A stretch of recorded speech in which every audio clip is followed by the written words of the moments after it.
Guys इस question को देखिएगा, ईएमएफ का एक छोटा सा क्वेश्चन ये भी है। देखो आपको ये क्वेश्चन, इसका सॉल्यूशन सिर्फ एक ही है, वो है याद। अगर आपने इसको याद कर रखा है तो आप ये क्वेश्चन अटेंड कर पाओगे, और अगर आपने याद नहीं कर रखा तो आप लोगों को परेशानी पड़नी ही पड़नी है। इस क्वेश्चन में कुछ नहीं कर सकता कोई भी, आपको याद करनी पड़ेगा। मैं झूठ नहीं बोल रहा, आपको जो बात है वही बता रहा हूँ। आपको याद करना पड़ेगा, फ्रीक्वेंसी रेंज सारी याद करनी पड़ेगी आपको, जो भी इलेक्ट्रोमैग्नेटिक स्पेक्ट्रम के अंदर वेव्स आ रही हैं।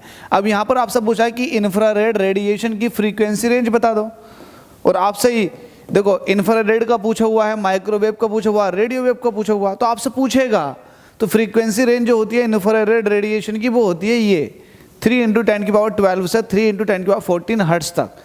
आपको याद करनी है, मजबूरी है।